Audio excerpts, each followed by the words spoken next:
warahmatullahi wabarakatuh. Selamat datang di AR Bunda TV dalam program PSBB Perbincangan Sehat bersama Bunda. Bersama saya Miranda dan rekan saya. Dan saya Didi.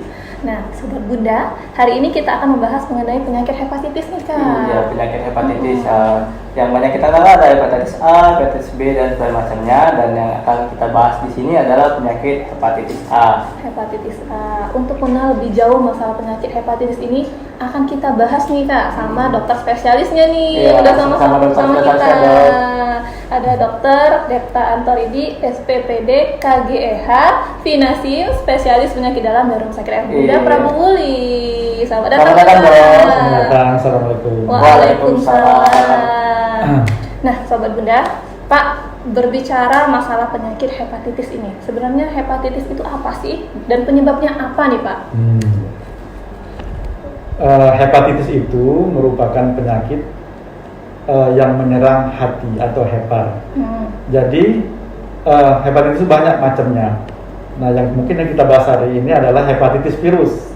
Nah, seperti disebutkan oleh Didi tadi, hepatitis virus itu ada hepatitis virus A, hepatitis virus B, C, D, bahkan ada yang E. Bahkan ada yang E juga, banyak rupanya, Pak ya.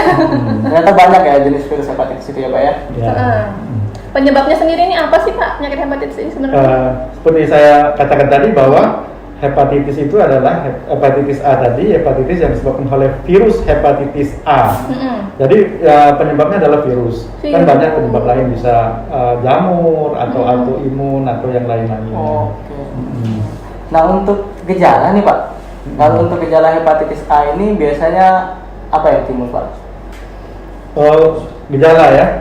Kalau kita terinfeksi dengan virus hepatitis A, kita membaginya menjadi 4 kelompok.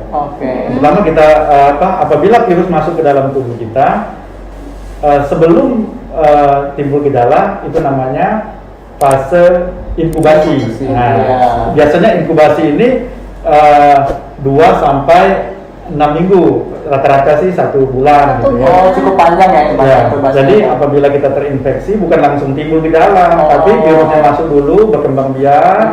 Nah, barulah masuk ke tahap yang kedua, yaitu fase prodromal namanya. Fase preikterik. Nah, pada fase inilah timbul demam, kemudian mual, muntah, nyeri sendi. Nyeri itu termasuk ya, pegal, sakit kepala. Seperti infeksi virus yang lainnya rata-rata sama itu. Fase-fase gejala-gejala yang timbul ya. Kayak badan mudah lelah, ya, seperti itu. Yang tapi paling sering adalah demam atau mual muntah seperti itu ya. Nah, kemudian baru fase ikterik, fase kuning. Nah, mulai terlihat matanya kuning, kemudian buang air kecilnya seperti teh, pekat gitu, seperti itu. Nah, itu fase ikterik namanya. Biasanya pada fase ini pasien tidak lagi merasa demam biasanya, tapi kadang masih rasa mual, muntah, tidak mau makan, masih seperti itu, lemas tentu ya. Nah, kemudian setelah dia melewati fase ikterik ini, baru fase penyembuhan. Nah, pada saat inilah biasanya pasien sudah mulai mau makan, kemudian sudah mulai segar dan bisa sembuh secara sempurna seperti itu. Nah, ini seperti yang dokter tadi bilang, ada gejala badan seperti kuning ya, atau mata yang kuning ya, Dok.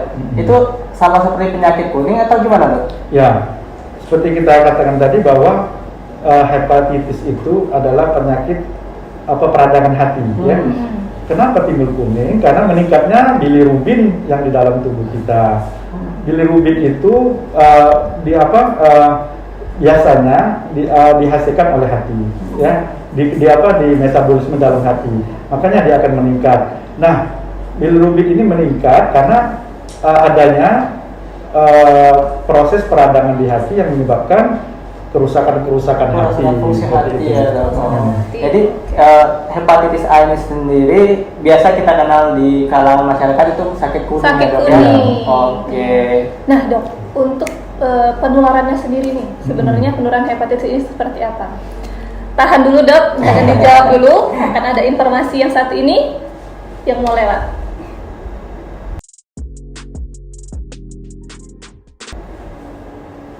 Nah, nih dok, kembali lagi sama penularan tadi ya. Sebenarnya hepatitis ini bisa ditularkan seperti apa? Tadi kita membahas masalah hepatitis A ya. Kalau hepatitis A ini penularannya adalah kita kenal dengan feko-oral ya, feko-oral.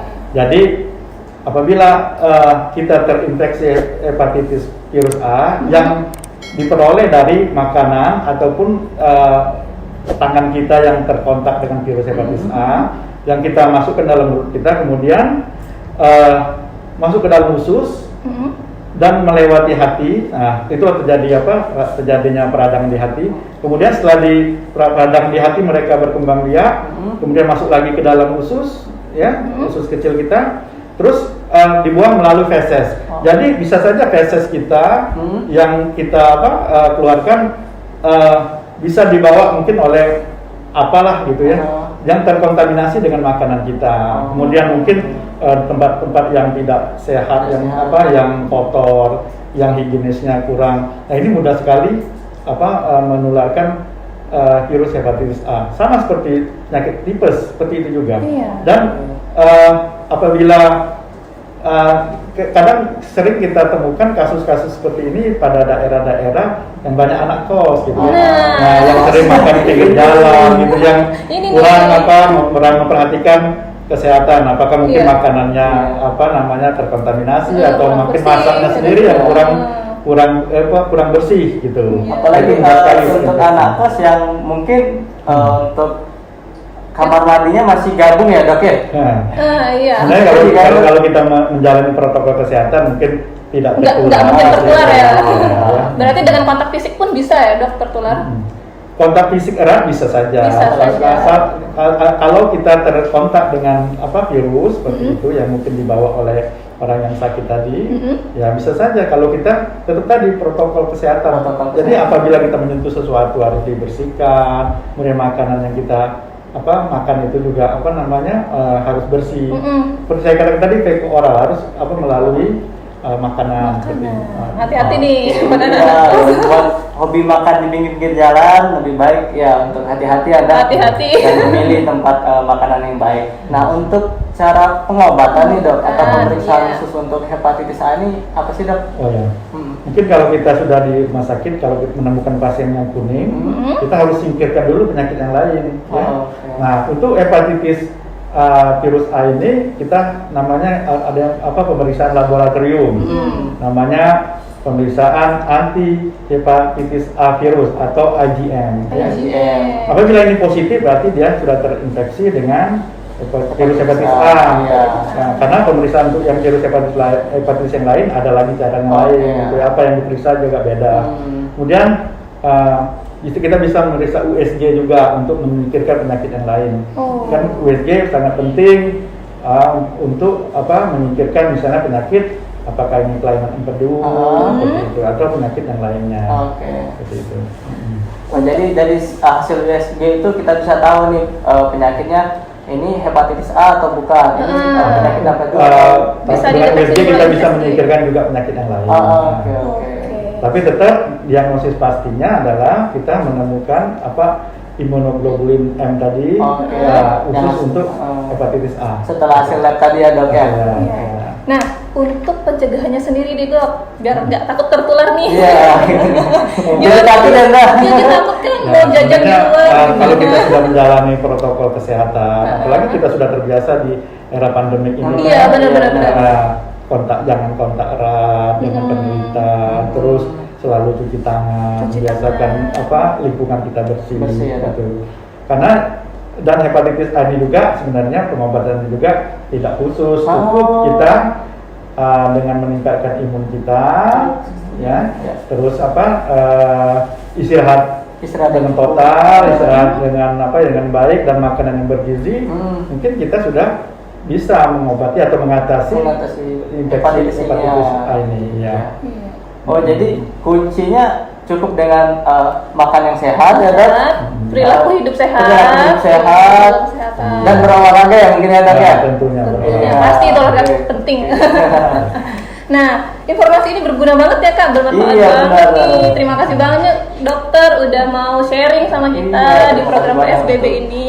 Semoga informasi ini bermanfaat nih buat sobat bunda di rumah ya. Benar. Nah, dari sini kita bisa tahu ternyata hepatitis itu bisa kita cegah nih Iya. dengan pola hidup sehat. Dengan Oke. pola hidup sehat, nggak makan yang sembarangan.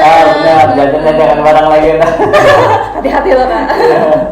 Nah, sobat bunda, semoga informasi yang kita sampaikan pada hari ini bermanfaat bagi kita semua ya Kak Iya, ya. benar. Apabila sobat bunda menemukan gejala-gejala yang seperti yang disebutkan sama dokter tadi, jangan takut buat periksa ke rumah sakit. Iya, itu benar. Kadang kita takut, apalagi zaman pandemi sekarang ya, Nda. Jadi kita Iya. takut untuk ke rumah sakit, tapi itu malah membuat kondisi kita semakin buruk Benar. nantinya. Mau ke rumah sakit bunda bisa. Bisa. Mau berdaftar bisa di jalannya. Benar. Tinggal catat nomornya di 0812 7166 819. Oke. Nah, sobat bunda, sekian yang dapat kami sampaikan. Sampai jumpa di episode selanjutnya dengan topik menarik lainnya. Wassalamualaikum warahmatullahi wabarakatuh. Waalaikumsalam.